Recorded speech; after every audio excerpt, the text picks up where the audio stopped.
Greetings, Mavericks and new viewers.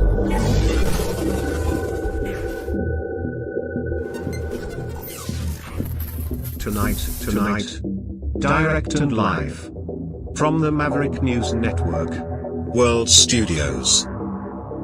This is Maverick News with Rick Walker.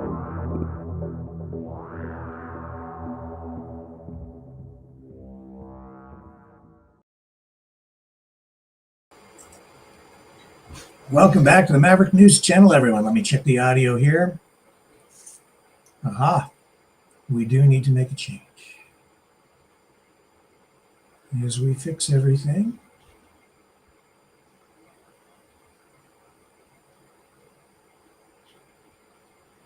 Bear with me while I make this adjustment.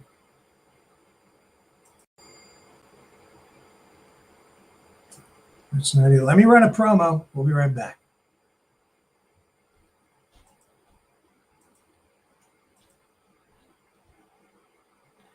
I promise.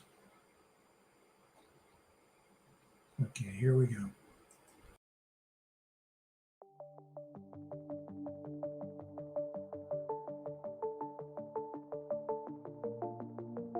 Greetings, brave Mavericks. Our quest for truth continues. We go beyond fake news. Together we expose propaganda. Together we pull others out of rabbit holes. We are Maverick thinkers. We are all unique individuals, defenders of individual rights and freedoms, credible, trusted, grounded in reality. Maverick News, defending free speech, Donate at freedomreporters.com. Do it now. Tomorrow may be too late. Maverick News. The world is watching.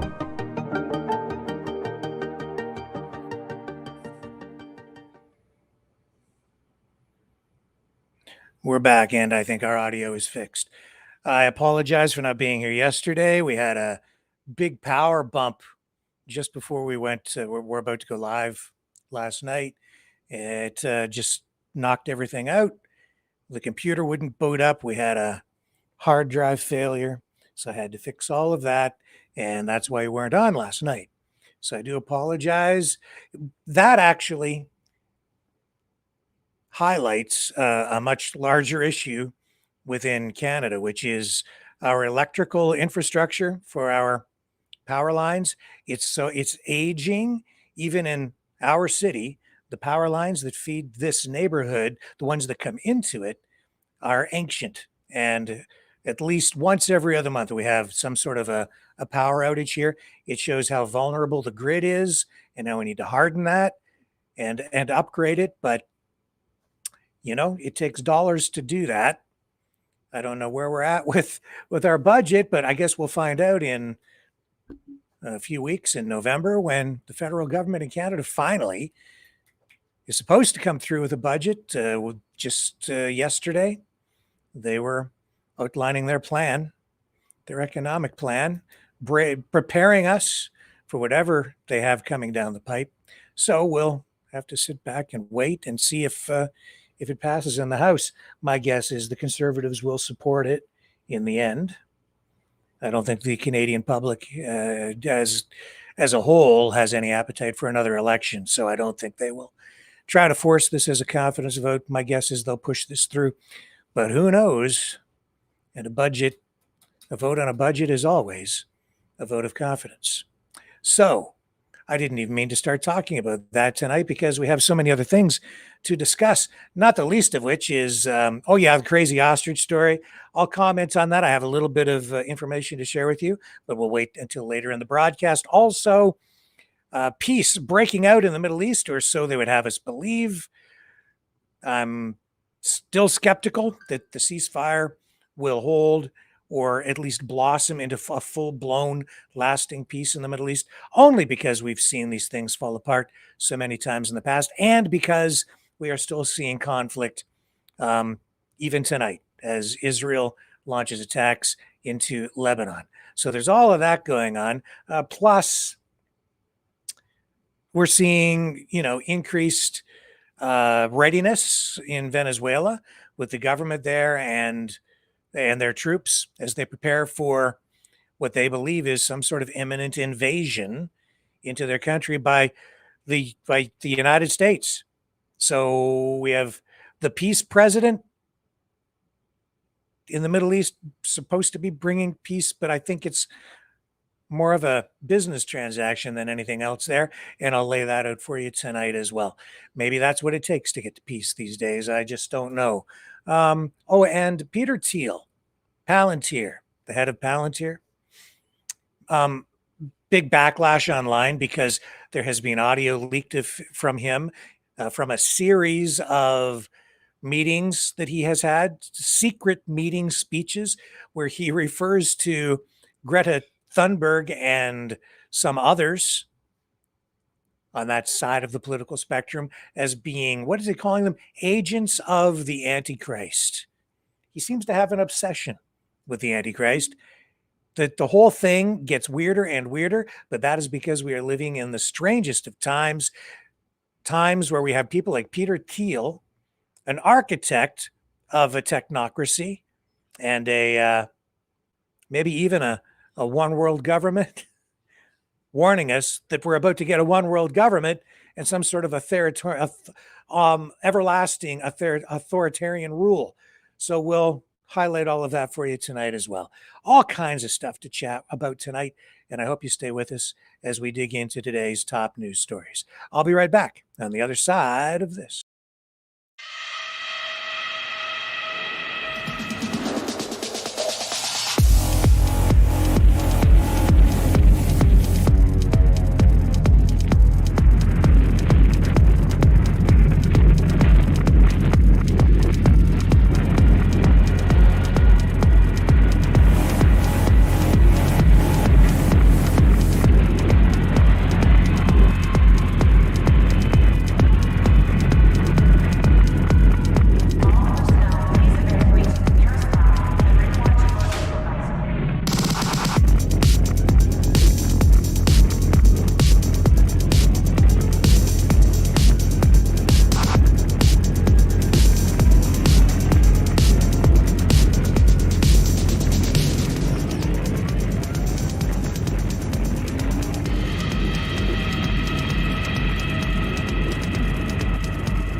Maverick News. The world is watching.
Okay, and I know we have been freezing, and these are just part of the technical problems we've been having in the last couple of weeks, but I think I have this corrected now as well. So it should be, I hope, smooth sailing from this point on through the broadcast. If not, then I guess we'll just have to deal with it as we cross that bridge. Okay, where shall we begin tonight? I guess we'll start in the Middle East because that is what is making really all the headlines here tonight. I personally, of course, have hope that we will be entering a new era of peace, but I am skeptical that the whole thing is going to hold together. And I think that a lot of the media coverage so far has been almost superficial, surface level, because everyone is focused on the 20-point plan from Trump and his administration. But I don't think that a 20-point plan or the 20-point plan really lays out the deal that has led to all this development, all this talk of peace, well, this ceasefire in the Middle East. And we are in phase one of that right now. It does seem to be holding, so cross your fingers. Hope that it does hold together, because a lot of people have died in Gaza. A lot of people died on October 7th. Here's Steve Witkoff at the at Hostage Square in Tel Aviv. He was there with Jared Kushner and Ivanka Trump. We'll just pick up a few of these clips. Here we go. To Prime Minister Benjamin Netanyahu. Oh.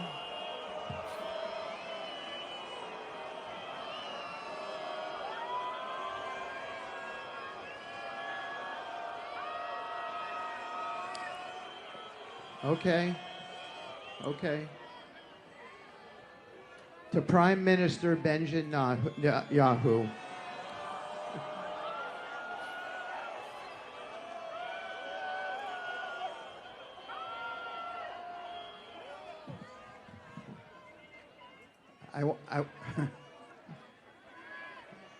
Okay, let me just finish my thought.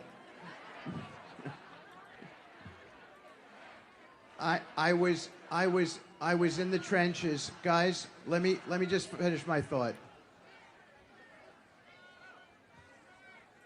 I was in the trenches with the Prime Minister. Believe me, he was a very important part here.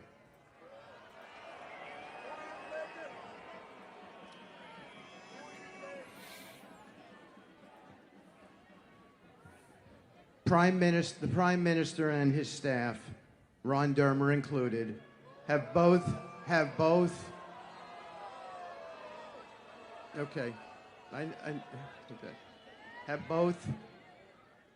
sacrificed so much for this country and devoted their lives to the service of Israel.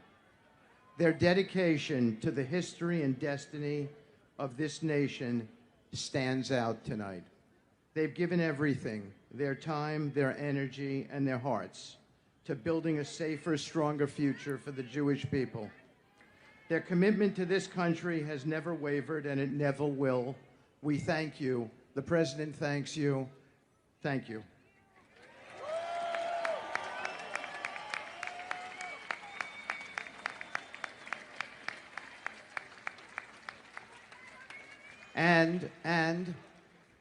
And to President Donald J. Trump.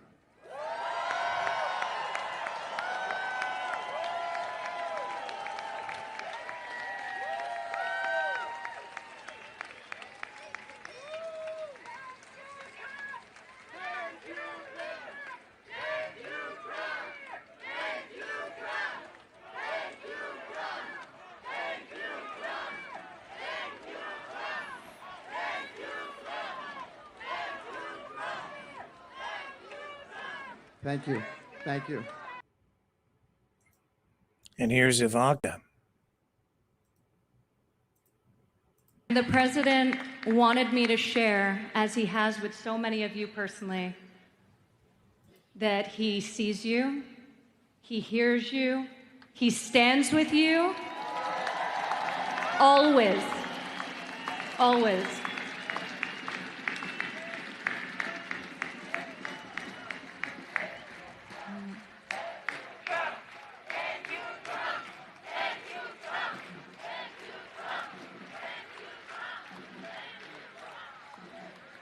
The return of each hostage is not only a moment of homecoming and relief, it's a triumph of faith, of courage, and of our shared humanity.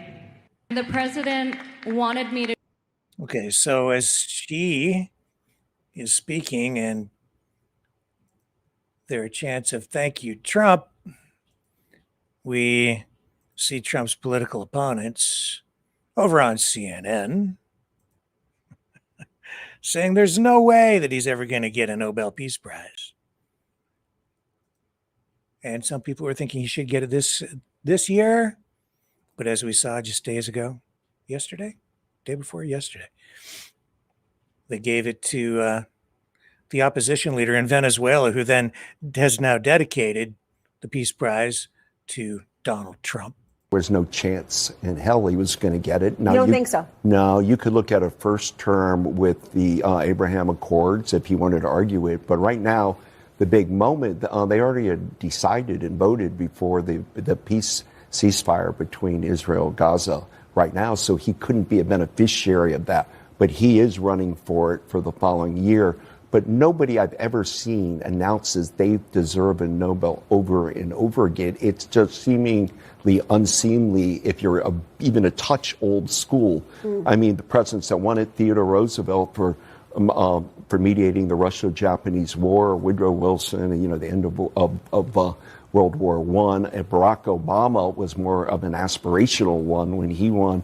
But it makes no sense that Trump would have been on the short list this year, but he's playing it for next year. And Ms. Mikado did a smart job of flattering him to keep U.S. Venezuelan relations, from her perspective, on track. Yeah, I don't think he's going to get it next year either. I think the Nobel Committee sent a very clear signal here. Two signals, actually. One, self-promoting yourself for the Nobel Prize doesn't work. Okay, they're not going to be bullied into it. They're not going to be shamed into it. They're going to choose what they want to choose. Two, by choosing the Venezuelan opposition leader, what they signaled is that their values are about promoting people who stand up to tyranny on behalf of democracy. Okay, that's not Trump's values. No matter what he wants to say about him making 8 peace deals, which he didn't actually even make, he does not believe that democracy and freedom and human rights promotion are the things that he wants to be about or that America should be about. He's on the other side. And even in Venezuela, he's had a very mixed policy, okay? He's engaging with Maduro, and he's killing fishermen and drug dealers. But none of that has anything to do with democratic aspirations for the people of Venezuela. So the Nobel Committee is saying we support people who are struggling for freedom and democracy and human rights against dictators. That's not Trump. So even next year, Trump's not going to be in line for that. That's my prediction. This is the thing. It's like there are a lot of ways you can get peace. Like you can enforce peace at the end of a gun. You can have oppression and have peace. You can throw your political opponents in jail so that they can't oppose you and you have peace.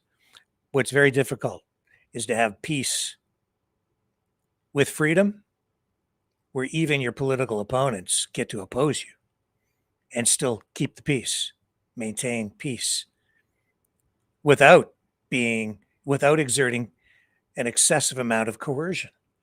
That has been the hallmark of Western civilization and liberal democracies. And I use the word liberal in a way that most people don't understand. It's not like liberal party liberalism. I'm talking about classical liberalism with freedom of speech, freedom of expression, rule of law, that kind of liberalism, and cooperation between nations, even international law, so that it's not the law of the jungle. We're only, where might makes right.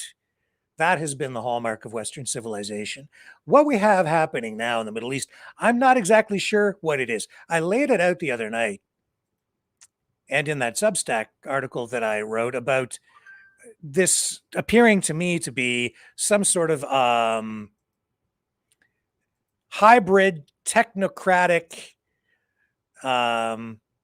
populist interim government or transitional government that is being put into place that may lead to a longer term or maybe even a permanent form of governance there. Let me just bring up my notes on this.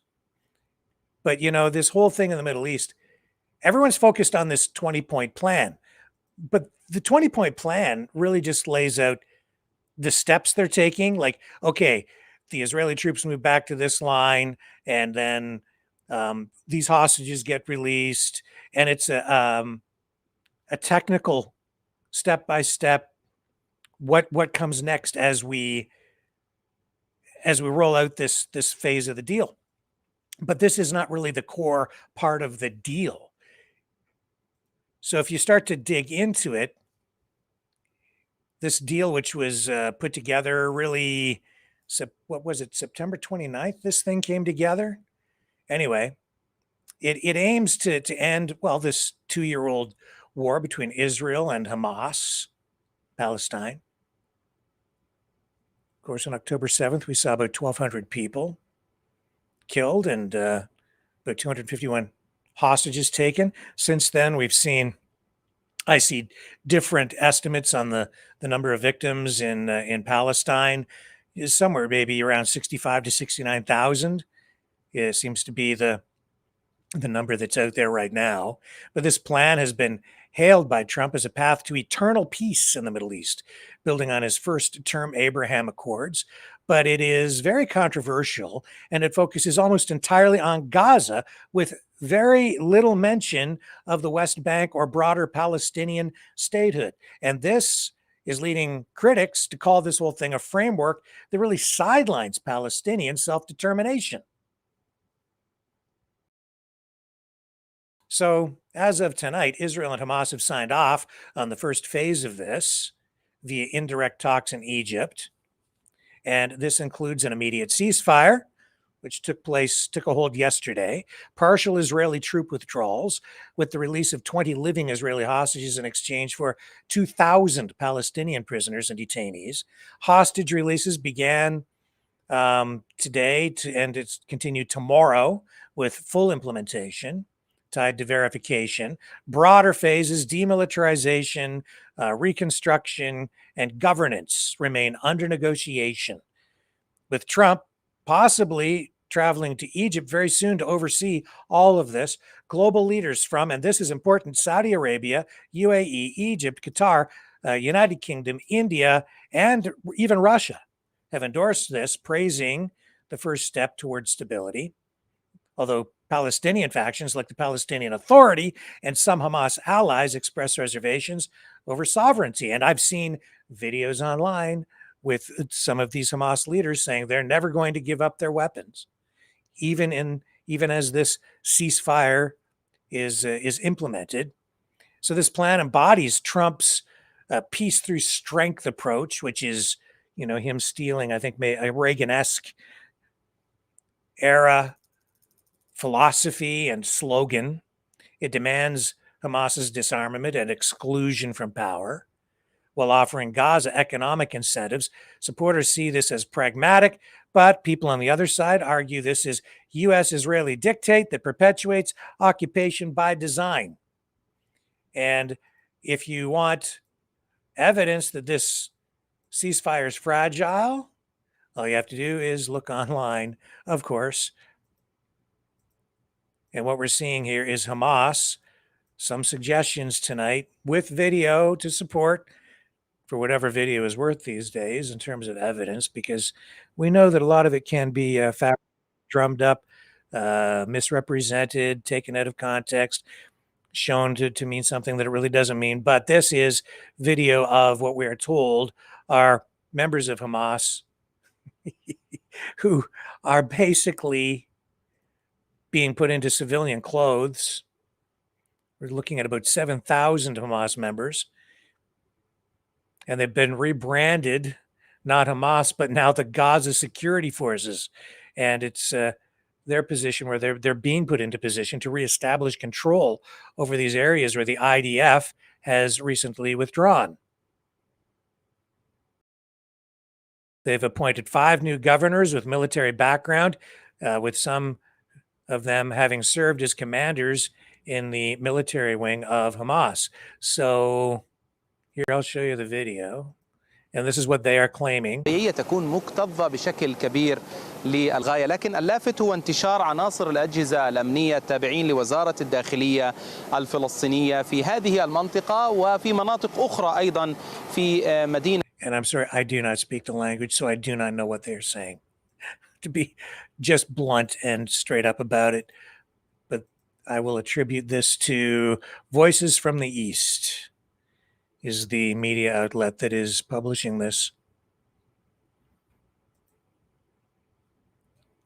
And I'll give you more from them to show that there is another perspective on all of this. Hamas is already rebranding in Gaza. Watch Hamas forces in Gaza still without uniforms controlling the population. It says here it is important to pay attention It is important to pay attention to the shift. Hamas no longer uses its name Hamas, but the name, the Security Forces of Gaza.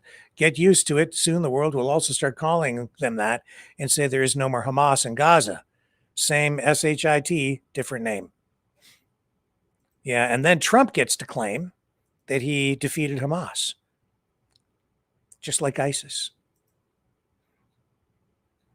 It's all optics at the end of the day. Because politics is optics. Politics is a construct. It is largely what you choose to believe. It's about opinion, emotion.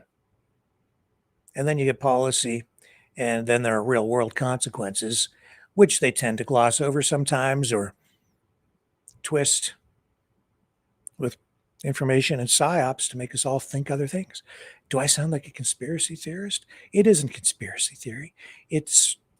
That is the reality. It's constant perception management. It's a constant information war.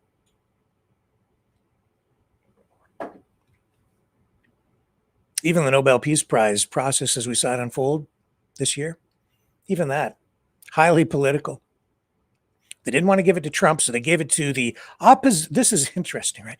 They give it to the opposition leader in Venezuela, a country that is being clearly targeted by the United States, where they're blowing up boats using the U.S. Navy with an extreme, talk about power overreach, overkill. They're blowing these boats out of the water. No due process, no arrests, no names. We don't know who these people are, but they're releasing the video. These are like snuff films from the U.S. government. Ginning up justification for any kind of militaristic action they want to take, up to and including an actual invasion of Venezuela, against Venezuela. So they give it to the opposition leader there, who is opposed to Maduro, who Trump is opposed to. She then dedicates the award to Trump, who's seen as a peace president, even as he prepares to wage war with his newly rebranded Department of War, which makes me think of George Orwell and those phrases like, everything's twisted and turned upside down, where war is peace. And I shouldn't be laughing because people are dying. And everything has become so strange that even Hillary Clinton tonight is praising Donald Trump. Who would have thought? And isn't it fortunate then that the Donald didn't throw Hillary in jail, that he didn't lock her up? Here she is over on CBS, free as a bird and praising the Donald. It's a really significant first step, and I really commend President Trump and his administration, as well as leaders in the region, for making the commitment to the 20-point plan and seeing a path forward for what's often called the day after. Most importantly, the conflict hopefully will end with the ceasefire. The hostages will be returned. And then the very hard work of rebuilding Gaza, of finding the kind of security that Israel and the Palestinians after Hamas deserve to have, moving forward with the other points in the plan to try to create an opportunity for Palestinians to have a better life and for Israel to have greater peace and security. I am very hopeful that we'll be able to see progress. Today's a good start, but we have to keep going from here. Yeah. Oh, man. I hope that we get peace. I do, but I see the irony in all this. I also see that this is not just about, well, you may get peace, but at what cost? That is, I think, really the larger question. What's the price being paid and who's paying it?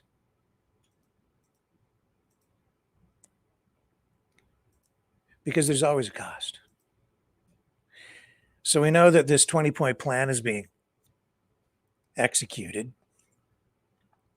So we get, first up, Gaza becomes a de-radicalized terror-free zone with no threat to neighbors, redevelopment for Gazans benefit. Okay, so this is a key point, redevelopment. You get an immediate ceasefire.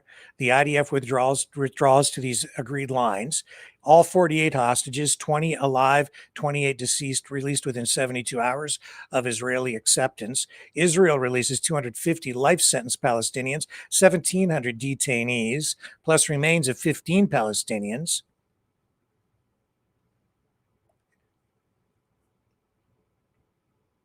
And I'm sorry, that's actually, I'm just checking my notes here.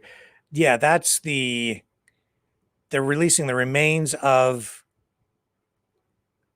I'm not sure, I don't have a concrete number on that, but they have some human remains of Palestinian prisoners as well. This whole thing is just horrific. All the way around. Oh, you're a Zionist, you're on the other side. This whole thing, it's gone on far too long. The whole world is affected by it. Hamas, amnesty for those who disarm, and they can commit to peace, safe passage for others to leave. So they get to live, basically. That's what it comes down to. That's the deal for them.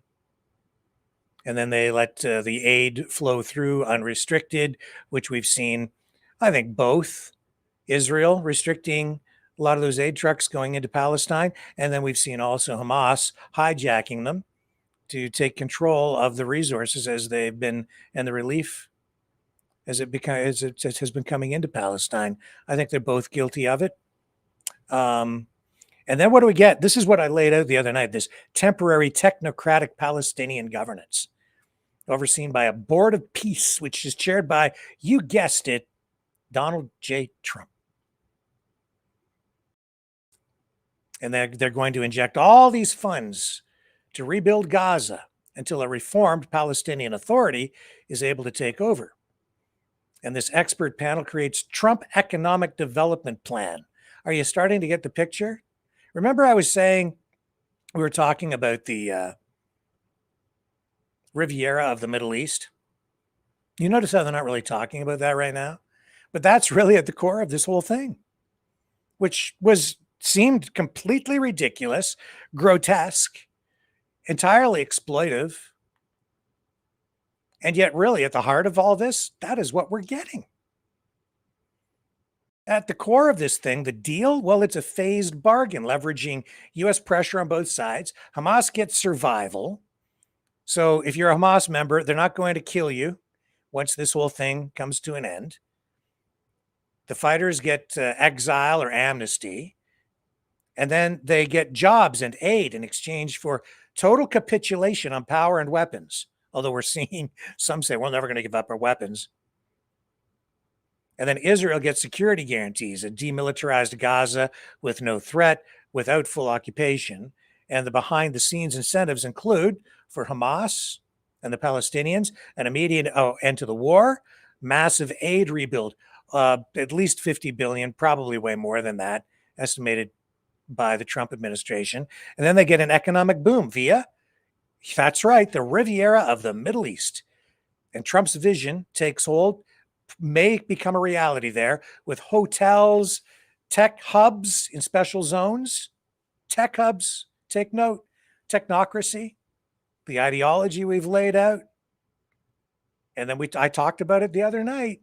This is almost like an experiment in technocratic rule with a globalist oversight. No forced expulsions, as we had been concerned about and had been spoken about, and a nod to eventual statehood, possibly, though conditional on PA reforms like anti-corruption. And is it really statehood, or would the PA just be a puppet government? Yes, I think so. A puppet of those who end up owning the Riviera of the Middle East. Arab states, Saudi, UAE, Egypt, Qatar provide guarantees and funding, pressuring Hamas to comply because they have been outside influences through all of this. There's been so much corruption with all of the aid that goes into the Middle East. And now they get to invest. So I think what's really bringing about peace from the aerial view as a naive little Kanakistanian here in Canada, I just see really rich people, especially from the Middle East, who are close to what's been going on over there and involved in the management of the status quo in the Middle East for all these years.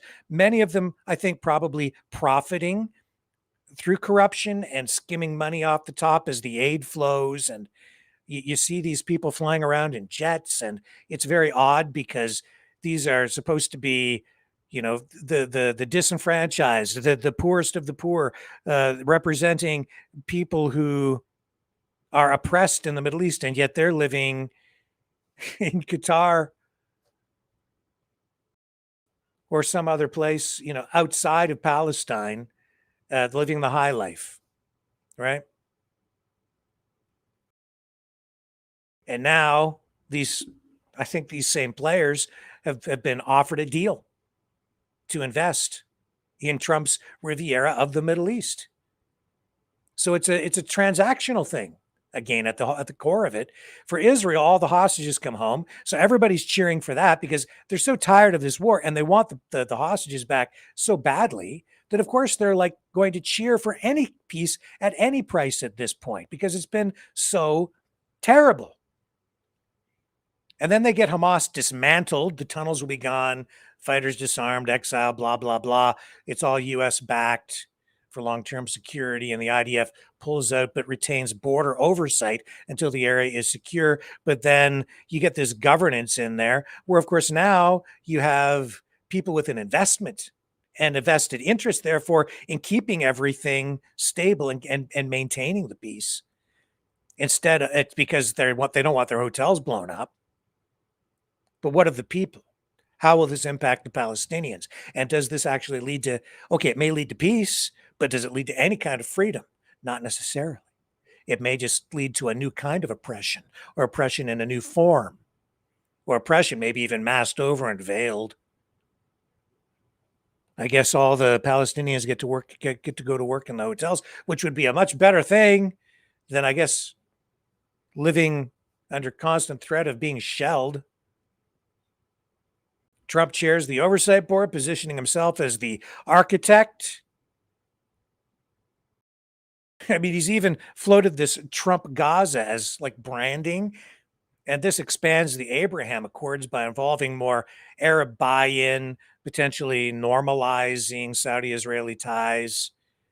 And then the enforcement comes from the U.S., verifying compliance. If Hamas balks, Israel resumes ops with U.S. support. And the peace mechanism, security first, prosperity second, politics last. Yeah, you gotta bring in peace so that then you can bring in the investment to build the Riviera of the Middle East. And then the politics, that's all tertiary. Who even cares at that point, as long as you're all making money? Demilitarize Gaza, get all the weapons and all the war making machinery out of there. That builds trust. From that trust, you've got, oceanfront property. Investment can then flow in, guarantees of stability from the United States. Nobody's going to mess in here because we're so powerful. We'll make sure that there's no more bombing. Your investment will be safe. And maybe that's the only path to peace. It's a unique approach, but it's an approach that I don't think many people even are recognizing tonight. It's all about the money, baby. At what price? At what price? We've talked so long, so many have, about a two-state solution, about Palestinian sovereignty, a nation state for Palestine. We just saw Macron, Starmer, Mark Carney, all recognize Palestine as a state. And then we saw Marco Rubio come out yesterday, I think it was, and criticize Macron and the others for undermining the peace process by recognizing Palestine as a state, saying it was the wrong approach and it was a mistake for them to do it. And that actually fits in very nicely. The criticism of those world leaders with what I've been talking about all the way along, which is this new, it's a new world order. They talk about it at the St. Petersburg Economic Forum. All the BRICS nations use that phrase, new world order. And everybody over here is so focused all the time on the World Economic Forum, the World Health Organization. This is a shell game. And this is, the eye is off the ball over here. The new world order is right in front of you. It's Trump's new world order, but it isn't just his. It's also Putin's. It's also Xi Jinping. Even though Trump is at odds with both of those countries, it doesn't mean they're not working together. And even just in 1984 with, with Orwell, right? Each nation has to have an adversary. For Trump right now, it's China. And we're seeing this conflict, this ongoing tug of war, China, because it's what he has done is he's reframed the battlefield, repositioned everything. It isn't conventional warfare. This is fifth generation warfare. The enemy is no longer just a nation state. It's not one country against another. It's actually a war on liberalism. And on the one side, it is no longer communism versus fascism. It's communofascism or neo-Eurasianism. It depends on which phrase or brand or title you want to put on it. But this is communism and fascism fusing together to create this new hybrid political ideology that embraces traditional values, the same kind of authoritarianism that we see today in Russia and is now being laid out in the United States, where the Trump administration, as you're seeing, is purging political enemies, exerting an authoritarian form of control over the government by defeating the deep state. But the war is not now communism versus fascism. Those ideologies they're trying to bring them together under the brand of populism, or the ideological brand of populism. And the war is being waged against liberalism, or more specifically, progressivism, LGBTQS+, wokeism, anything woke. That's what they're at war with, so that it becomes an emotional war. This is how they defeat liberalism. And at the heart of all of that as well, democracy. And so while you have elections, it's not really a true democracy, because there's authoritarianism that comes into play, and these democracies are actually very much controlled using a variety of mechanisms, including information warfare, which is at the very heart of all of this, in order to make you think in particular ways, or make all of us think, and so that we're all manipulated and We cheer for certain things and vote in a particular way, and we have become very emotional and opposed to other things. And sometimes things don't even make sense, like the ostrich farm, which is off the rails. And I hope you're following me because it is all crazy. And if you, after a while, you do start to sound crazy because a lot of people just don't follow things closely enough, and they're still stuck in the old way of viewing things, or a previous way, and so they're not even aware of what is going on. Are you awake? I hate to use these phrases, these terms, because they sound so conspiratorial. And yet to me, it's clear as day. Duginism, neo-Eurasianism, communofascism versus liberalism. And that's why he's so opposed to what's going on in Venezuela to Trump, because he is a populist living or trying to play out this ideological war within the U.S. framework, as the world is carved up into these spheres of geopolitical dominance. The West, Monroe Doctrine being enforced basically this way. Trump's going to take control of everything if this is the way it ultimately happens, from that part of, Panama to Greenland, Venezuela, Caribbean, all Canada, 51st state.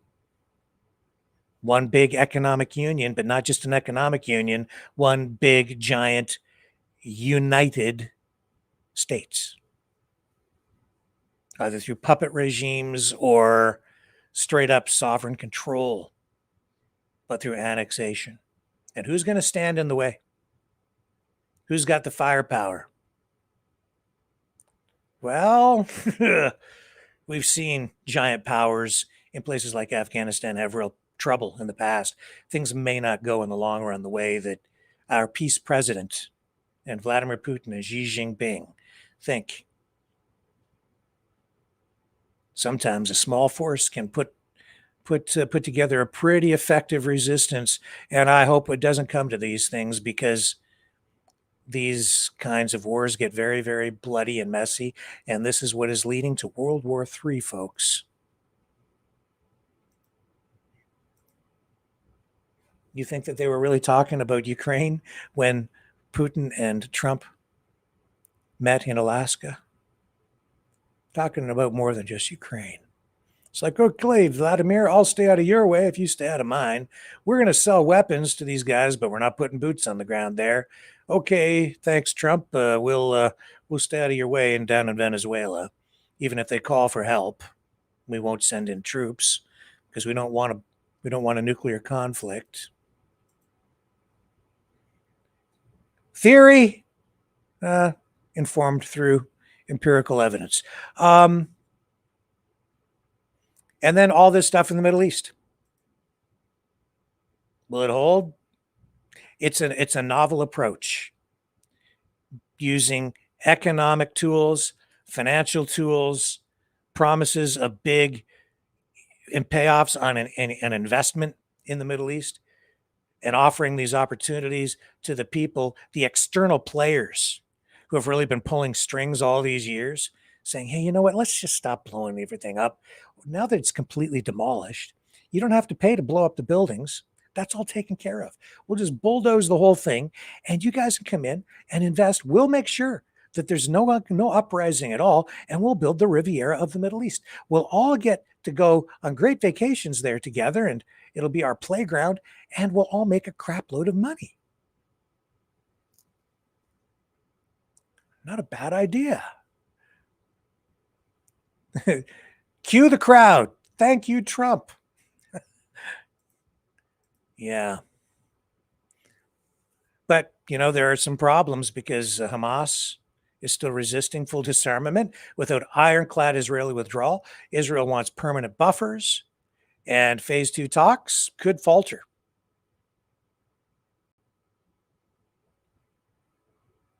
And we're seeing, even tonight, ongoing conflict in Lebanon. And Trump's board gives him outsized control. Some see that as colonial. And critics are calling this whole thing a farce. That really, this 20-point plan, this whole thing from Trump, just enables annexation of Palestine and Gaza in order to realize the Riviera of the Middle East. And we've seen past ceasefires collapse, like the January 2025 deal, 67,000 Gazan deaths and Gaza in ruins. Aid distribution still has to happen, and somehow they have to try to avoid corruption with that, with people skimming it off the top or taking control of it. And then we have broader Iran-Hezbollah tensions, and all of that could derail things too, because Iran is still a major player over there. Trump has not really destroyed Iran's capability of producing a nuclear weapon, and Iran is aligned with China and Russia. And that is also very destabilizing, because there's an old saying, even as Hillary Clinton and Condi Rice call this tonight a significant first step, and seem to be, in a way, almost bending the knees as they praise Trump. There's an old saying: there's no honor among thieves. I'm just waiting for the other shoe to drop.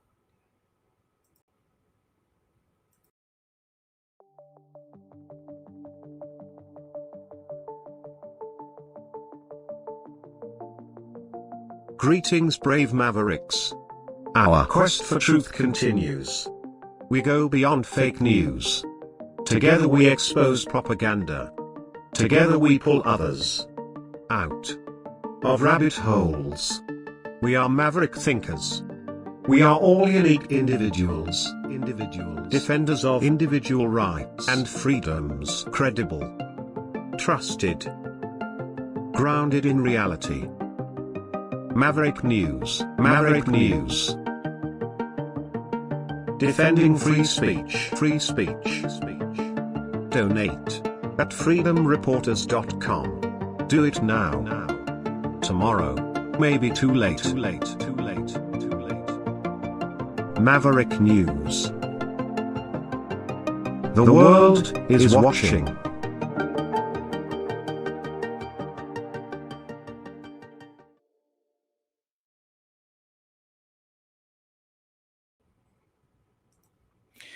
Don't worry, I'll talk about the ostriches in a little bit. It's coming. Well, Rick, what's going on with the ostriches? They're still there. The whole controversy, the whole of it's all still there. But first we have to talk about Peter Thiel. As if things weren't weird enough. Just, have you ever met really rich people? Do you know any really rich people? Some of them are cool. Some of them are pretty eccentric because they don't live in our world at all. Not the impoverished like me. They are just a different breed, and I can't imagine what it's like to be an Elon Musk or a Peter Thiel. Billionaires. I think Musk is on track to become a trillionaire. It's just disgustingly. It's just, wow, the amount of money. Who would have thought? I never thought that I'd see the day where, somebody had made enough money to buy their own spaceship. like this is happening. Not only a spaceship, but Jeff Bezos has the world's largest flying dildo. Like he does. It looks just like that. Like you talk about a midlife crisis. This is what's going on. But Peter Thiel, less well known than these other guys, but still becoming better known, especially tonight, because he's been delivering a series of secretive lectures in San Francisco titled The Antichrist, a 4-part lecture series. And according to leaked audio obtained by the Washington Post and The Guardian, this libertarian mega donor, who describes himself as a small O Orthodox Christian, has been telling sold out crowds that limiting technological development could destroy America, invite totalitarianism, and harm business. And he's tying it all to the biblical Antichrist. Now, he's even gone so far as to reportedly suggest that the Antichrist could be figures like, it could be, who the hell knows, 22-year-old climate activist Greta Thunberg, or AI critic Eliezer Yudkowsky, calling them both modern Luddites who want to halt scientific progress. Do you know what Luddites were? They're just people who, were against progress, basically. You can look it up. I don't want to get into all the history. Anyway, the Luddites are people who just won't let go of the past. They're opposed to technology. There have been different groups like that through history. But progress is inevitable. It's very difficult to stand in the way of anything like that. All this AI stuff, I don't think that there's any stopping it at this point. Anyway, Thiel has contrasted both of them with 17th century evil scientists claiming today's Antichrist gains power by stoking fears of global catastrophe. I see these paranoid,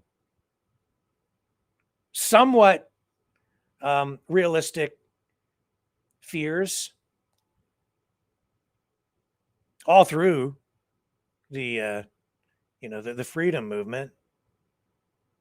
Some of it justified, some of it grossly exaggerated to the point where it drives people insane.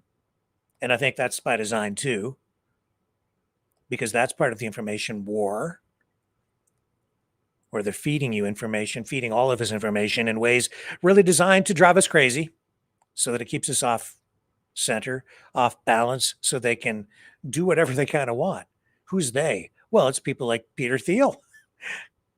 He's also taken shots at his own tech peers, dismissing Bill Gates in these speeches as Dr. Jekyll and Mr. Hyde, who lacks the charisma to be the Antichrist, and accusing venture capitalist Mark Anderson of spouting Silicon Valley propaganda.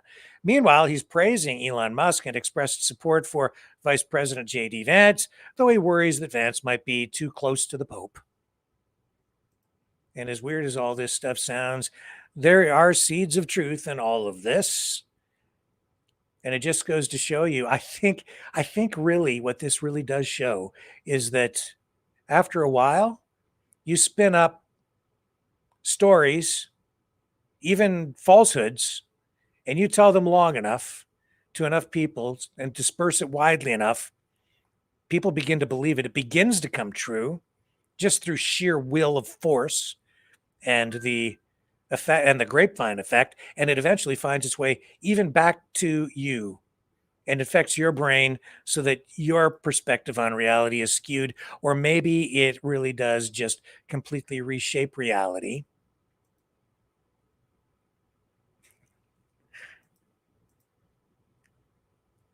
In ways that are just, well, I don't know. I don't know. I don't even know how to describe that. It's all new because of social media. What is it? It's schizophrenic.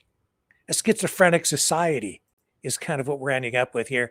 Right here, Shaquille posting, whoever this is. He actually called Yudkowsky the Antichrist. Incredible. In the 17th, 18th century, this is a quote from Peter Thiel, the Antichrist would have been a Dr. Strangelove, a scientist who did this sort of evil, crazy science, Thiel said in his September 15th opening talk, according to the recordings. In the 21st century, the Antichrist is a Luddite who wants to stop all science. It's someone like Greta or Eliezer, he said, referring to Thunberg and Eliezer Yudkowsky, a prominent critic of the tech industry's approach to AI. So Yudkowsky is a writer, a researcher, an advocate known for his work on artificial intelligence, safety, and rationality. He co-founded the Machine Intelligence Research Institute, or MIRI, a nonprofit that focuses on ensuring safe and interpretable AI systems.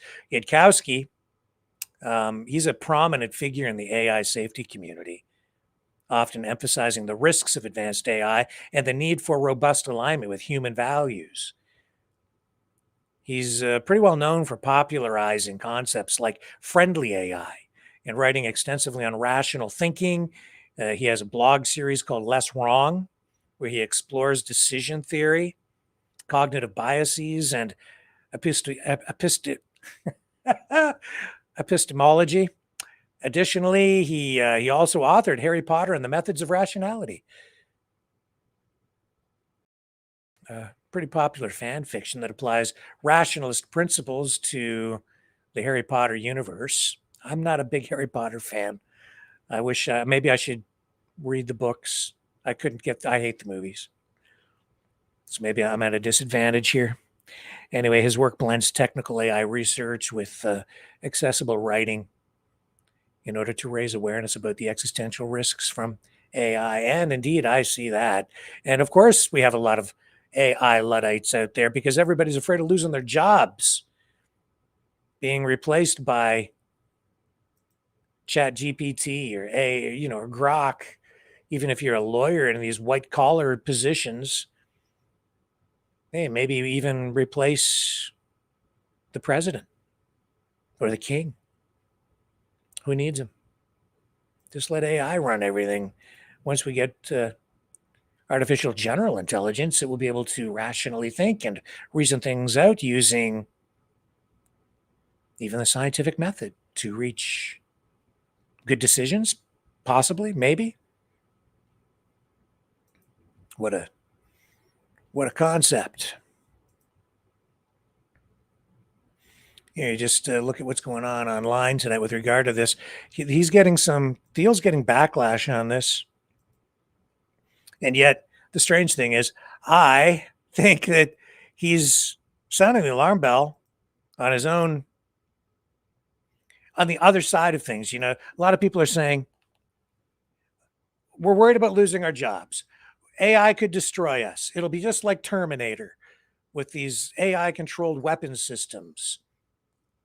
Valid concerns. On the other side, we need, I think, AI to create new economies of scale through unprecedented levels of productive efficiency through our industrial sectors, replacing a lot of human tasks with robots that can do repetitive functions over and over and over and over and over again with unprecedented precision and without taking a break, so that things can be produced on a scale far exceeding what we've been able to achieve with assembly lines and just-in-time delivery, all of which are still dependent on human interaction, human involvement. And if we can achieve those levels of efficiency and productivity, we can inject more and more value into the economy and therefore even grow our way economically out of debt. Probably much faster than anyone could ever imagine. But then we have to find ways to keep people occupied or maybe even employed with and keep them engaged in society in a way that is not just passive, where people may just give up hope and become depressed simply because they may have income and they may be sustained with food and clothing and shelter, but maybe don't find any meaning in life anymore, or very little meaning, because all they have time for is leisure. And in leisure itself, there is not necessarily meaning or even a sense of pride in achieving something. You lose your drive if all you're doing is going down to the pool every day and sipping a margarita.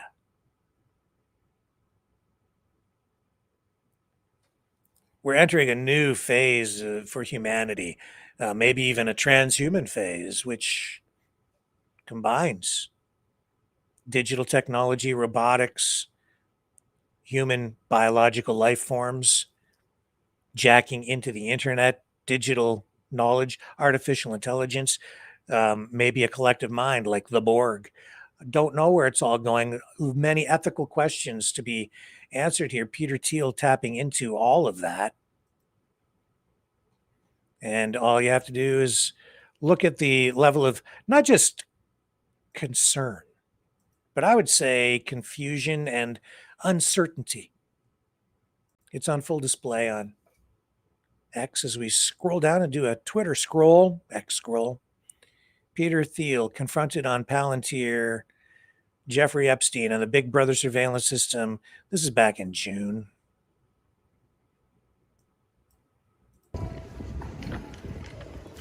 Mr. Thiel, do you have any comments about Palantir's surveillance of the American people, sir? Or any of your connections to Jeffrey Epstein?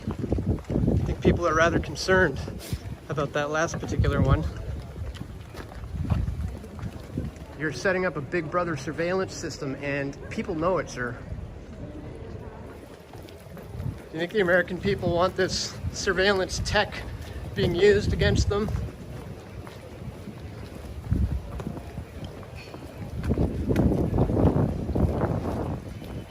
Any comments at all on the Epstein connections? You were meeting with them.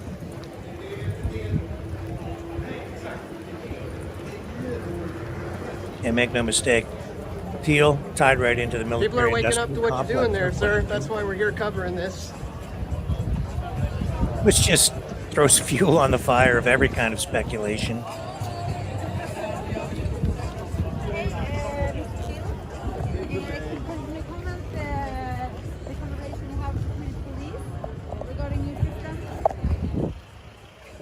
Okay, so scroll down. So here we are, back in July.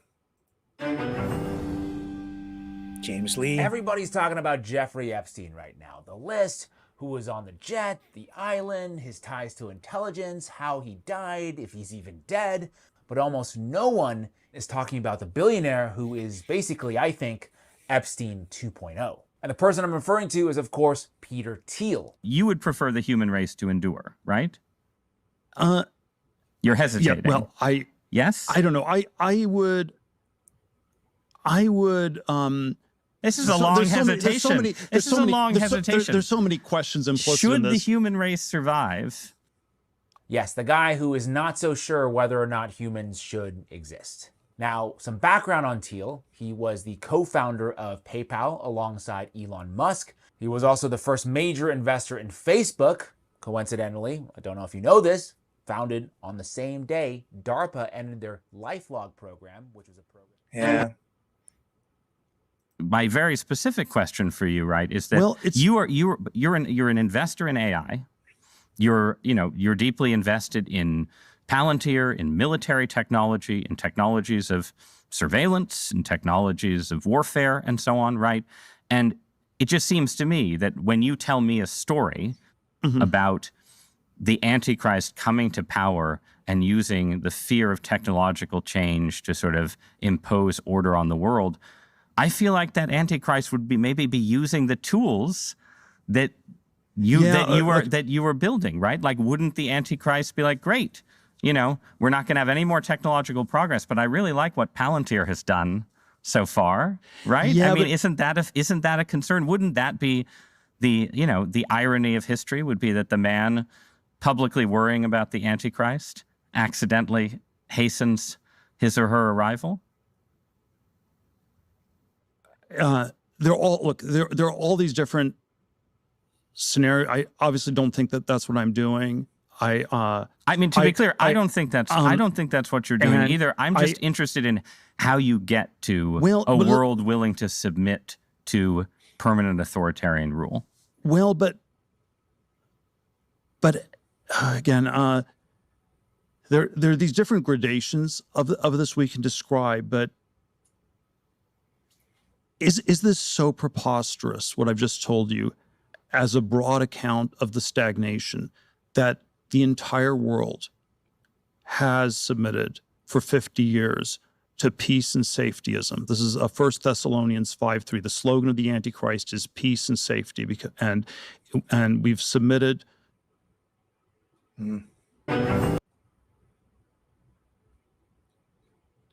What else do we have here? It's just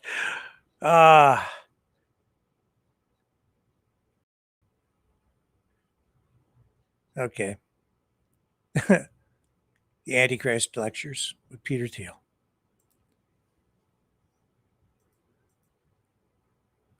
let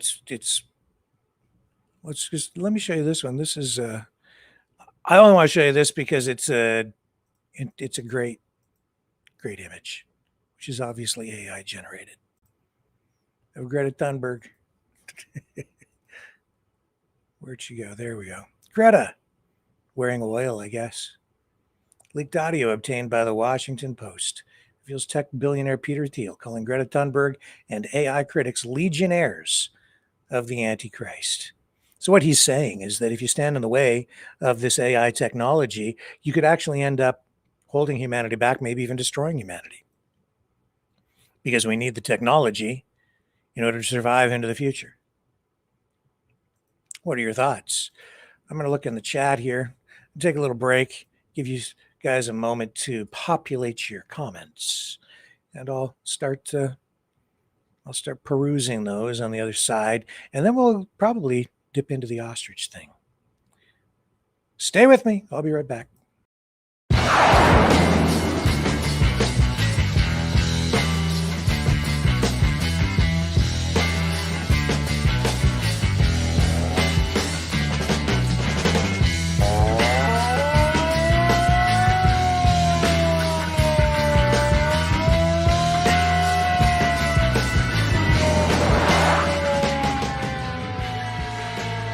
Maverick News. Fighting for freedom. Here. Yeah, it isn't just the Washington Post or the Guardian. This story has been circulating for a while. This is on Wired. There's another article on, what is it called? Futurist.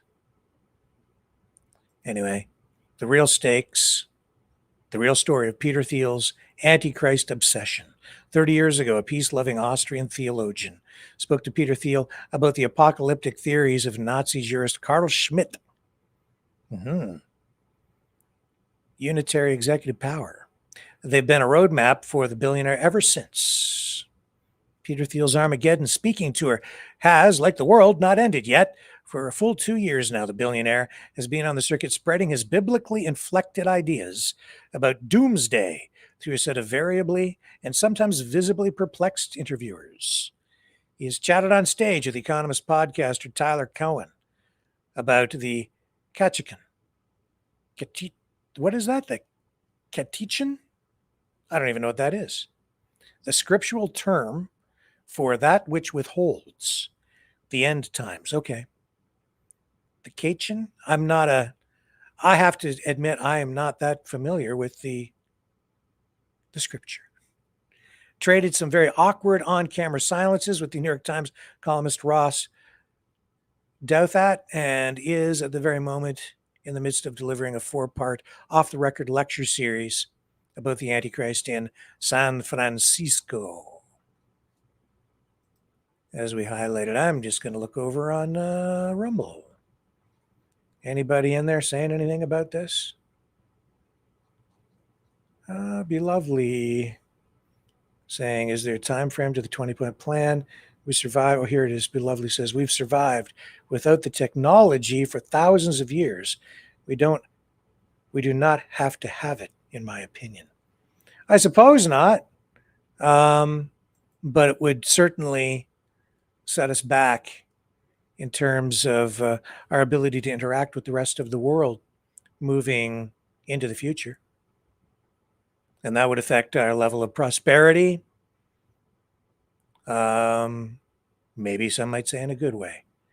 I guess we could all become, more like the Amish or Mennonites, or you pick your group or your example. It's all about choices. All about choices. All right, let's move on, shall we? I don't want to dig too deep into this ostrich stuff because it's, before we get to that, just one other thing. Just something to take note of here. This is something I've been saying for a while as well. As people kick me and pound on me because of my positions, as loose as they are, and always open to change, because I'm always open to new information. My position on Ukraine, Russia, which evolved over time because I could see certain influencers just straight up lying, which is why the war was not over in a matter of a week or two or a month or two, but we're now into, what, 4 years of this? And as I laid out the other side of the story, showing that it isn't just, you can look at it in the way that Professor Mearsheimer portrays it, or Jeffrey Sachs or Vladimir Putin, and say that it's all because of NATO encroachment pushing up against Russian borders, and say that that's why Russia was justified in going into Ukraine, first taking over Crimea, and then later the full-scale invasion 4 years ago, which is why some people are very confused and say that Ukraine invaded Russia. No, not true at all. Russia invaded Ukraine. But that's all part of the mind game to get you confused. And if you're not really familiar enough, you begin to believe things that just simply are not true. In any event, I told you about the civil war that was really, I think, fueled by separatists and Russian support for the separatist movements, largely the Russian-speaking populations in some sections of Ukraine. And they were supported by what they called at the time, the earlier days, little green men.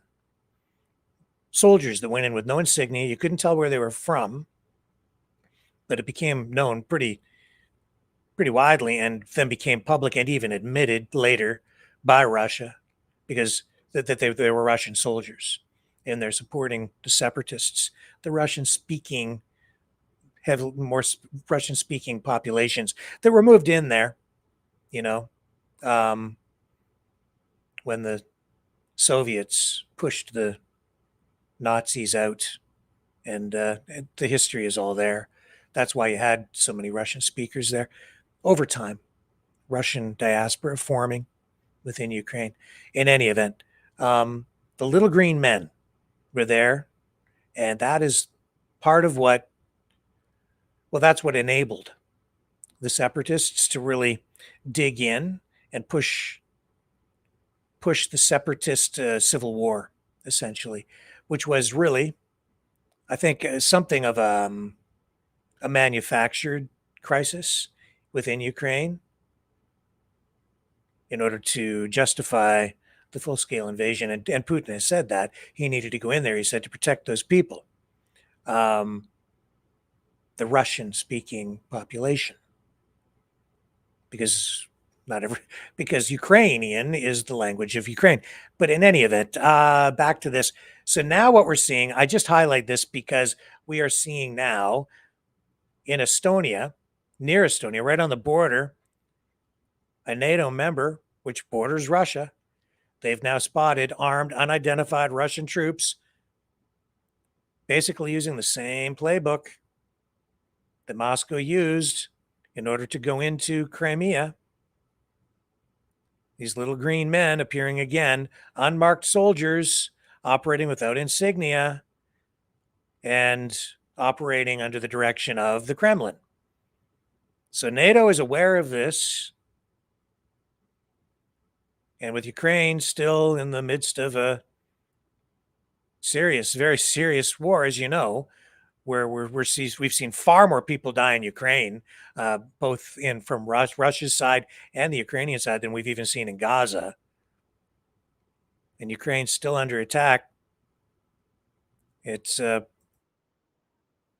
Russia is poking NATO at this point again, using this same strategy, because these little green men showing up on the border of Estonia. Suurema üksuse liikumist.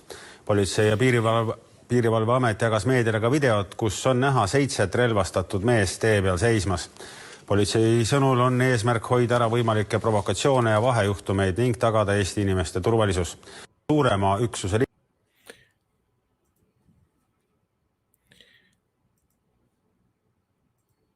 So I'd say it's not looking good. And so again, you have the peace president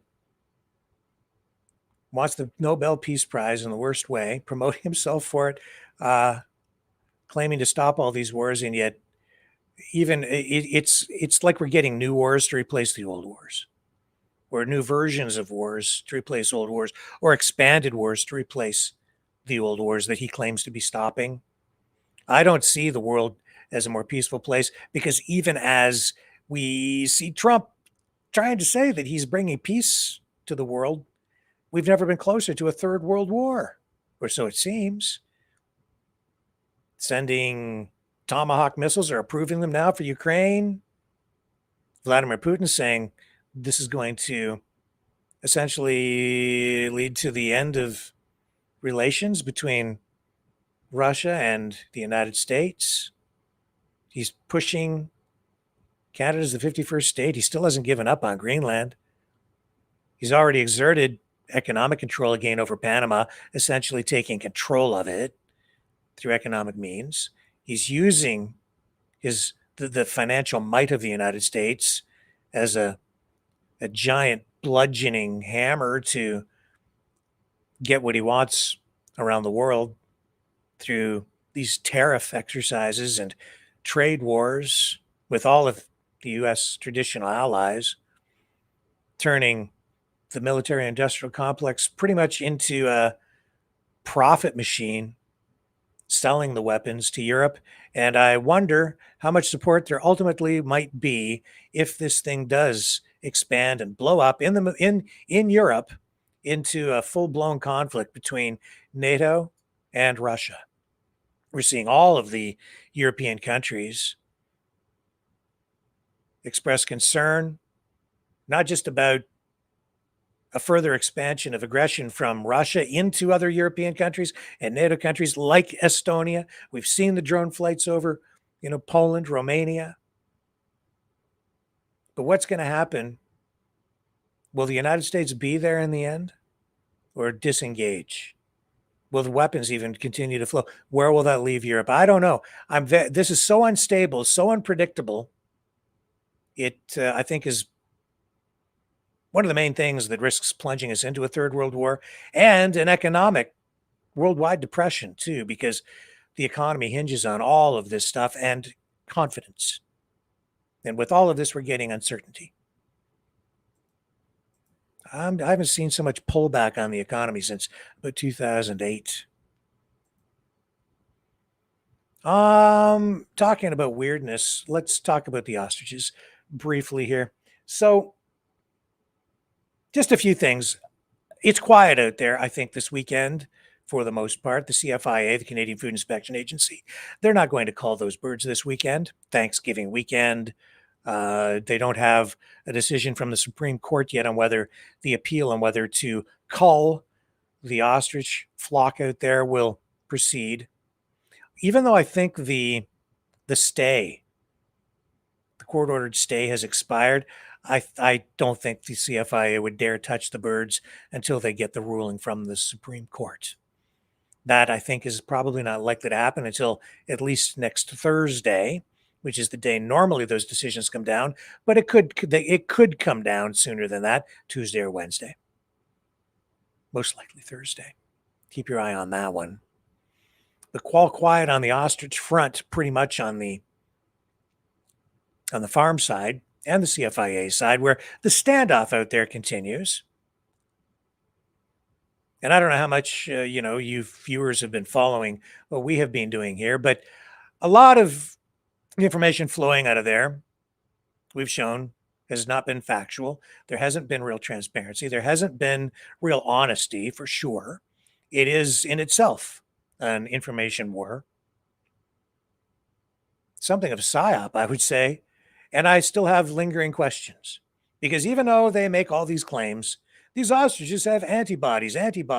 They just keep repeating this over and over again, that these birds have high scientific value because they've been used for research, which strangely a lot of the freedom-oriented people out there seem to be okay with, even though we've shown that they've been injected over and over and over again with some sort of COVID antigen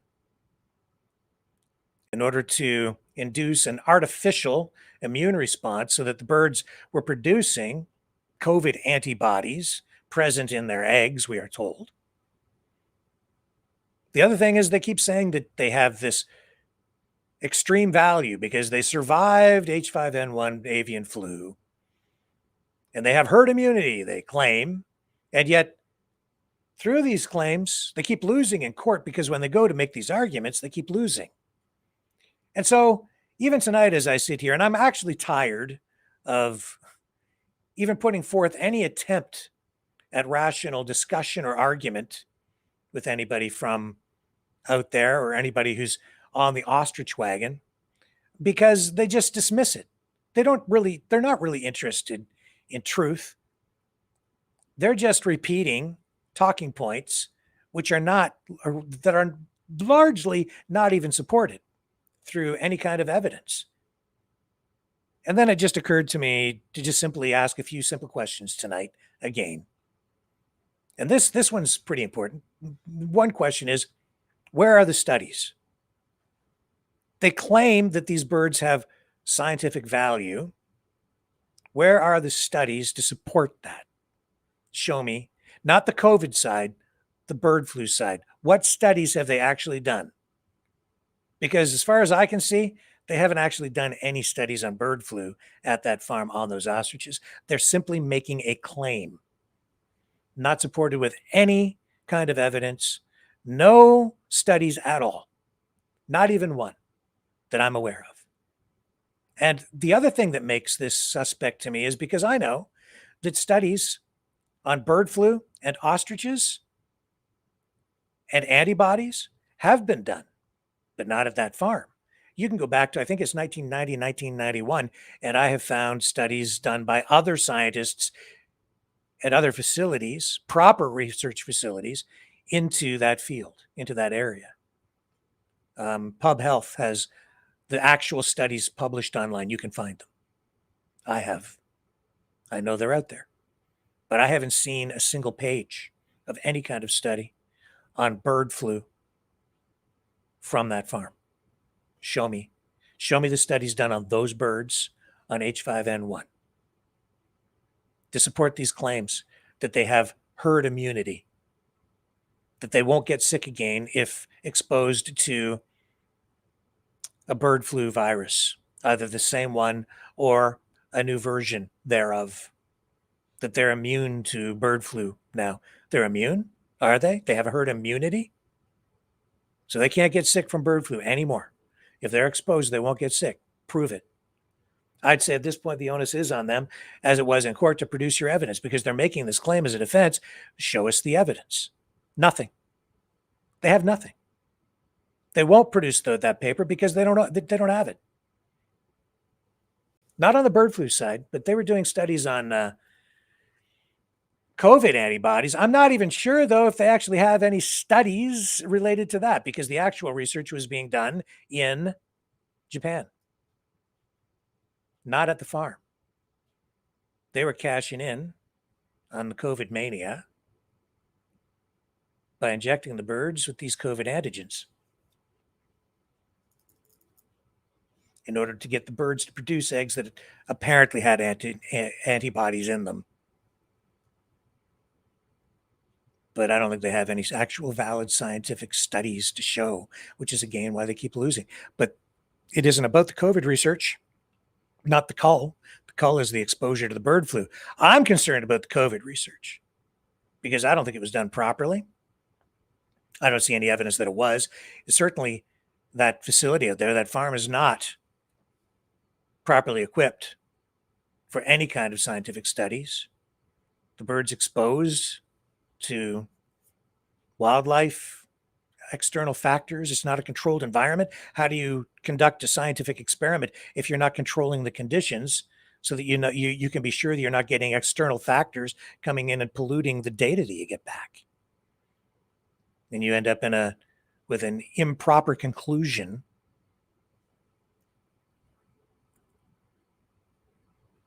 They don't even know what they're injecting into those birds, to be quite frank. And I can illustrate that for you here tonight. So what they're doing out there is they are engaging in mind games. When somebody says something that doesn't quite fit the narrative or is inconvenient, even if it's truth, they dismiss it. Case in point, what were those birds injected with? We've shown you on this program repeatedly different versions of information with regard to that. Jim Kerr, Papa Bubbles, the protest clown, who's out there, sort of at the center of the whole circus as part of their social media management team, information management team. He was coming out for a while saying these birds weren't injected with anything. There were actual animated, semi-animated videos produced, informational videos, also stating the same thing. These birds weren't injected with anything. Even though we had Karen Esperson and Katie Pasitny both on the program saying that the birds were injected with COVID antigens. And yet that seemed to be inconvenient for people because people became concerned about it. So they had some of their information management team spin up videos saying, oh, don't worry about it. They weren't actually injected with anything. And then even I called Jim Kerr out on it when he popped on. And I said, why are you lying to people? Why are you telling people that these birds weren't injected with anything? Well, because they weren't. Yes, they were, because we just had Katie on and she just said that they were injected with COVID antigens. And he said, oh, well, then I guess maybe I was mistaken. No, he knew. He was lying about it in order to strengthen the narrative that the farm was putting out so that they could generate more sympathy, because they knew that some people would have concerns about not just the safety of what they were doing with regard to the COVID studies out there with those birds, but also with the way the birds were being treated, repeatedly injected over and over again, used as lab animals in an open air biolab. Yeah, I have concerns about lab animals. I want to make sure that they're treated humanely. And what is that doing to these poor birds? Their immune systems. This is not natural. This is the other claim they're making. This is all natural. That's why Big Pharma wants to shut us down, because they don't want a natural solution. They were working with Big Pharma. They stated clearly that one of the main reasons they were doing the COVID research was because they were hoping that the antibodies produced by the birds and present in the eggs might be used to develop a new vaccine for bird flu, for COVID.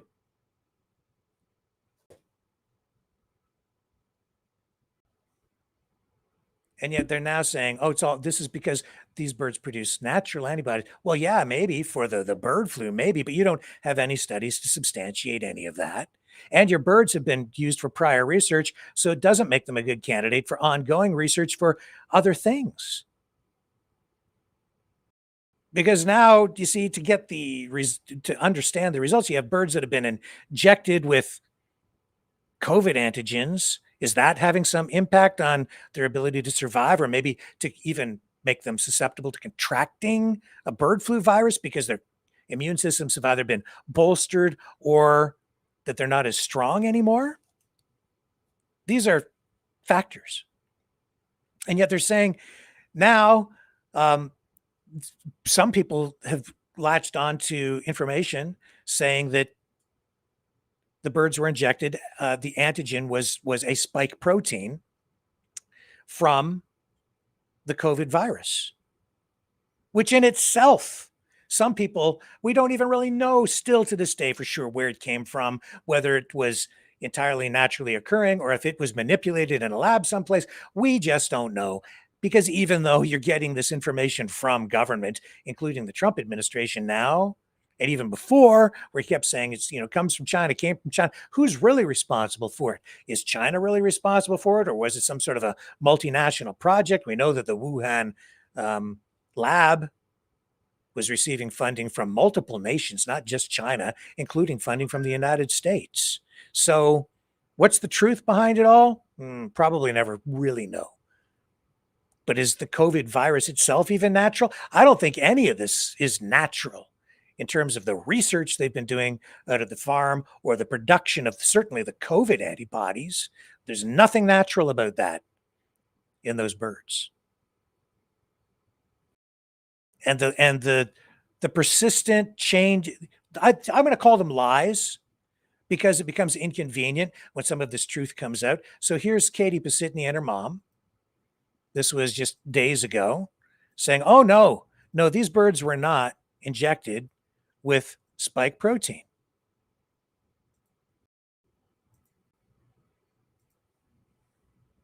I think actually I'm not sure exactly who put this up the first time, but anyway, here it is. I'm not sure exactly who to accredit this to, but this was, I think, multi-streamed by several people. Shot to build more amazing antibodies and put them in eggs. Yeah. Absolutely.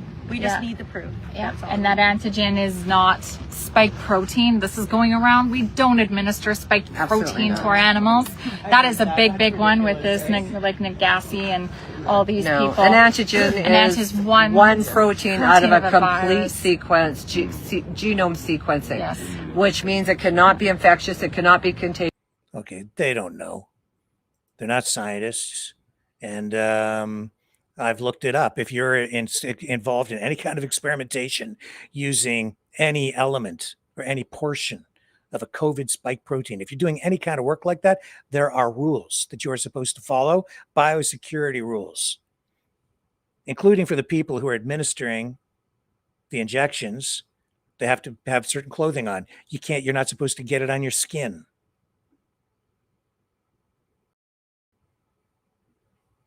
Were they following those rules out there? Was it a spike protein? Wasn't it a spike protein? Well, let's go to the guy that they brought into court, the guy that they put on this program, the doctor who they say is the expert, who they put forward as a friendly witness in court, Dr. Stephen Pellick.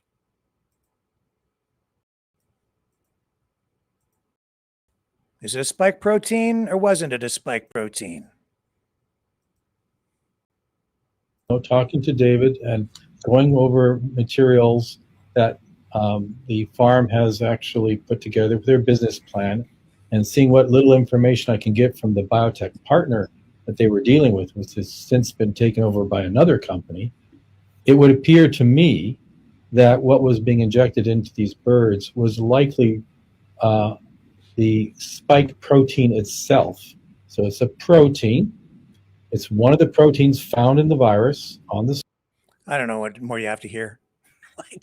like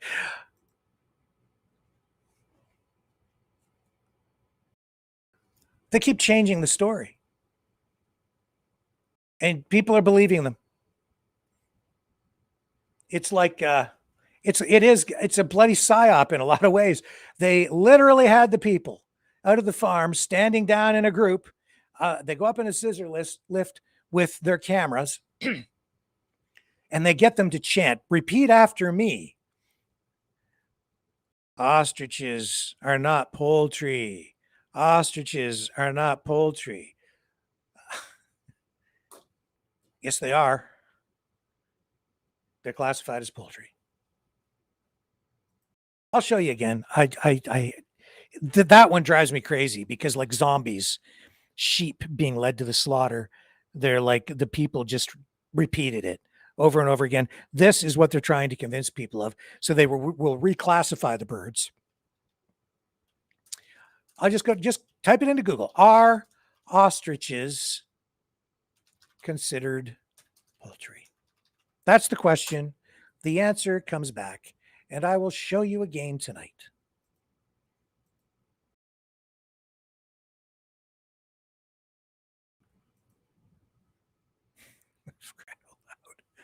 There's the answer.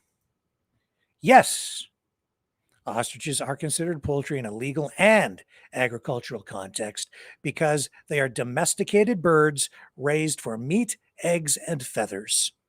While they have red meat, which differs from the white meat of traditional poultry, this culinary distinction does not change their classification as domestic poultry by government agencies like the USDA and CFIA.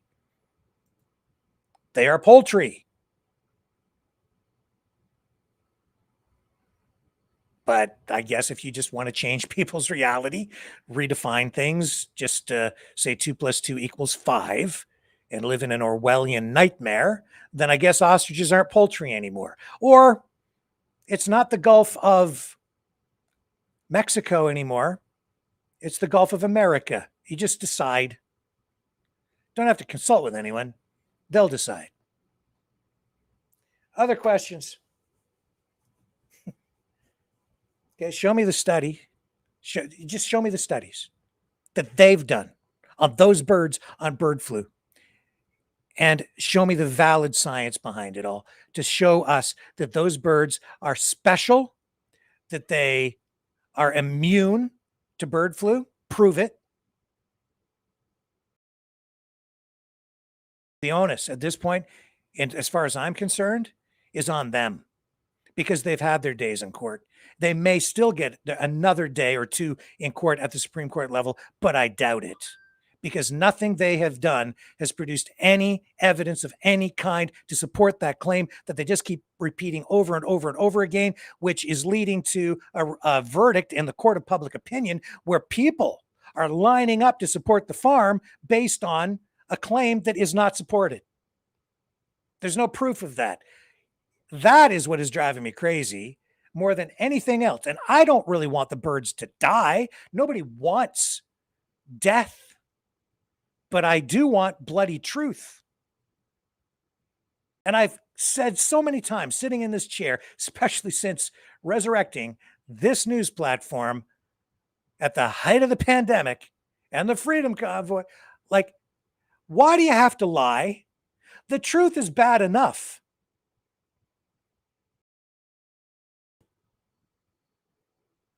Just tell the truth. But no, they can't do that because it's way more effective. I think it generates more in donations. It generates more in clicks. It generates more sympathy. But the problem with that approach is that on the other side, after you're done tearing down the safety protocols, after you're done tearing down everything, what are we going to get on the other side? I still don't know. They say it's going to be better, but they're not giving us a plan. And then here's the other question that I continue to ask tonight. Where are the baby birds? Still don't have an answer. Still working on that one. It's, I think, beginning. It's a question that's resonating now with some other people who are now like, yeah, come to think of it, I've never seen any baby ostriches out there. I haven't seen any in any videos at any time. And yet, they've highlighted videos showing the birds fornicating, engaging in ostrich porn in the open air biolab. And they laugh about it when they're making the videos and, oh my goodness, and isn't that beautiful? Or ha, ha, ha, look at the birds getting frisky in the pen. Well, if they're fornicating that much, those birds fornicate more than rabbits. And I don't see any babies anywhere. So I know there can only be a few answers to that question. Some of them could be, all of them, pretty illogical. I'm certain that if I actually speak to someone from the farm, they will probably lie. So I'm not trusting that at this point. We'll get to that though. But I have to ask, where are the babies? And why are we missing so many birds? I've seen now also in the last day videos from some of the influencers out there saying, we want a head count. And Katie Pasitny, we want a head count. They even, I think, kind of duped the RCMP into flying a drone in the interests of maintaining peace and good relations. Said, yeah, sure, we'll fly a drone overhead. And maybe, yeah, we can count your birds. And then we're told that the CFIA reprimanded the RCMP for doing that. And yeah, I can understand why, both perspectives. Because the CFIA doesn't want things inflamed. They don't want the whole thing complicated politically because of the involvement of RCMP police out there. Very slick, though.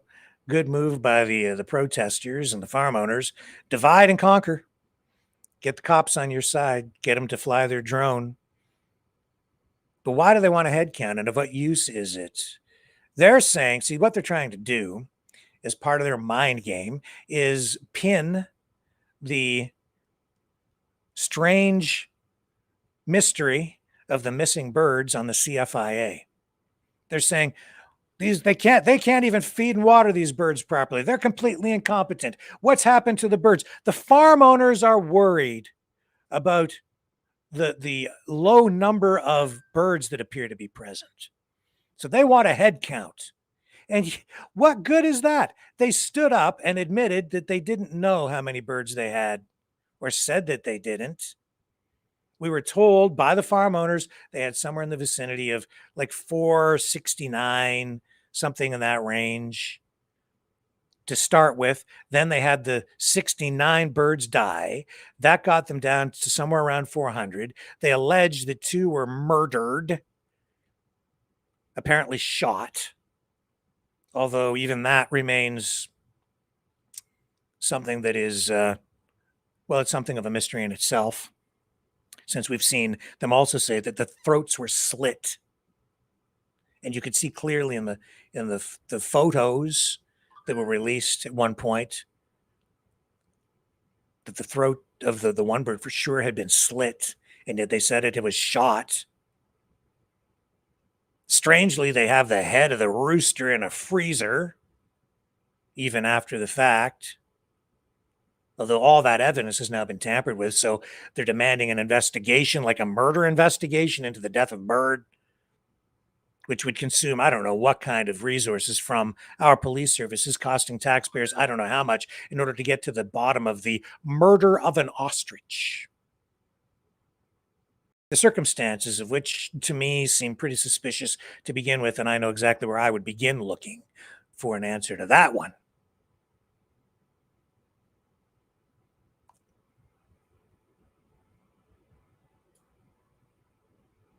So they want a head count because they really just want to confuse people and make it seem now like they're the ones concerned about the missing birds. When I was concerned about the missing birds, when the CFIA did a head count and told us, and I think that they probably have a very accurate number now, but I don't think they've released the final count at this point, but we were told they only counted between 300 and 330 birds, which means we have nearly 100 birds missing based on the CFIA head count. So they've been given a head count already. Now it looks very inconvenient for them again. So they are spinning up this narrative, and they're getting their social media team to echo the same information over and over again. The farm wants a head count. The farm wants a head count. Not far be it for me to sit here and defend the CFIA. A lot of their policies, a lot of the things they do, I'm not sure how effective they are. And I think there are arguments to be made that some of these policies across the board maybe are, ripe for adjustment. But there's a process to go through for that kind of thing. And whatever you do to get a good outcome, you need to start from a place of truth and accurate information. What we're now seeing is more deflection, more misinformation or misdirection from these live streamers who are like, we want a head count. What good is your bloody head count going to do you now? Because you don't have an accurate accounting to begin with.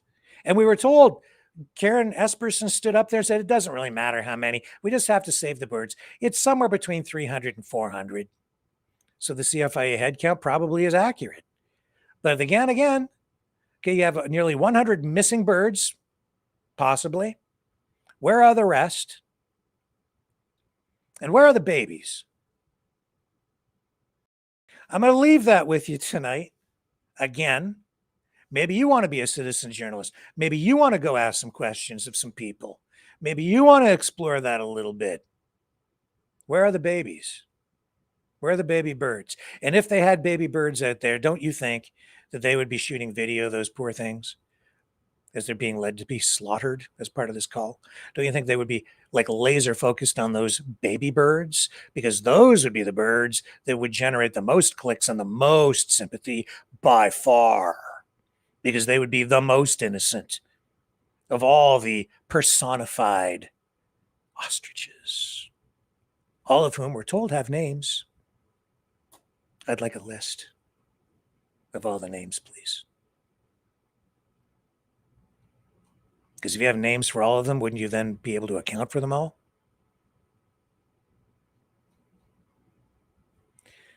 More food for thought. What are you having for Thanksgiving? Turkey?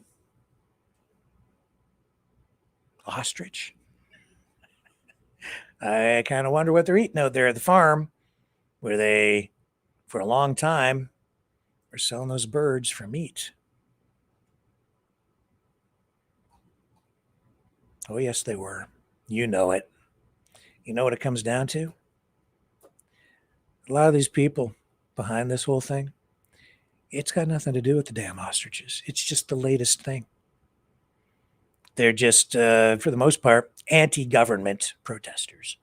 And whatever the government's doing, they're just against it. And it doesn't matter what the issue is.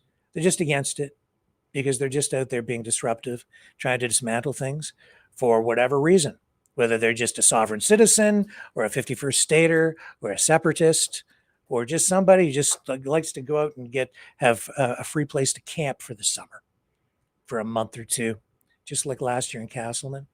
And now out here with this, they don't care about the damn ostriches. One way or another, when this whole thing's over with, all those people are going home and they'll forget about those birds.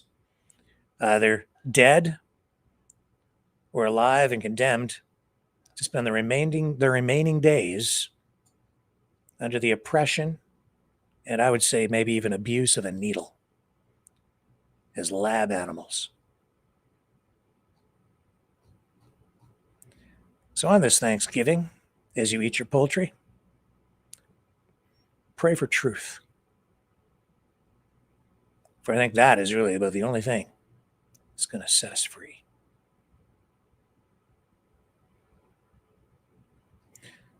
See you guys tomorrow, 7 p.m. Eastern. On the flip side.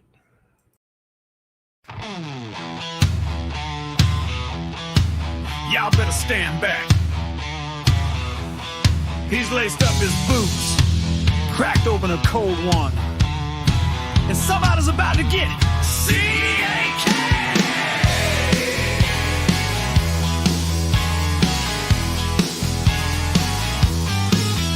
Well, he rolls into town on a Harley so loud, with a stars and stripes cape and a jaw like a plow. Don't need no laser beams, no high-tech tricks. He just winds up that boot and lets it fly real quick. He kicks ass to the left, kicks ass to the right.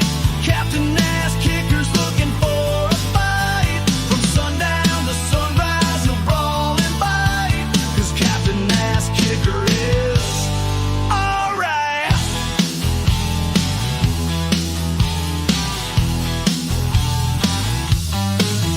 He's the outlaw hero of this one-horse town, putting punks in their place, laying bad guys down. Ain't no Cape Crusader wearing tights and blush, just a trucker hat and a boot full of hush. He kicks ass in the morning, kicks ass at night. C-A-K, don't care if you're wrong or right. You run your mouth, he's quick to ignite. Yeah, Captain Ass Kicker is dead right.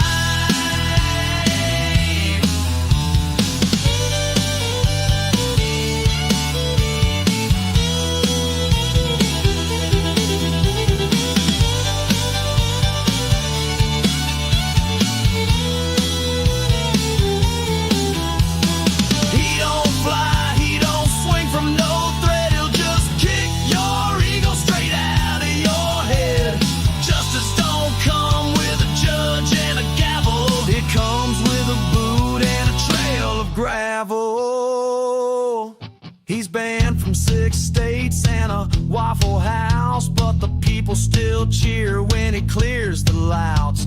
He don't play nice, don't read no scripts, he just cocked his foot. Oh, they're at rip! He kicks ass in the East, kicks ass in the West. CAK don't sleep, he don't need rest. If there's trouble brewing, he's your invite. Captain Ass Kicker is bringing the fight. So when the night gets rough and the law's too slow, you better call on the man with a steel-toed glow. Captain Ass Kicker kicking ass since the day he learned to walk.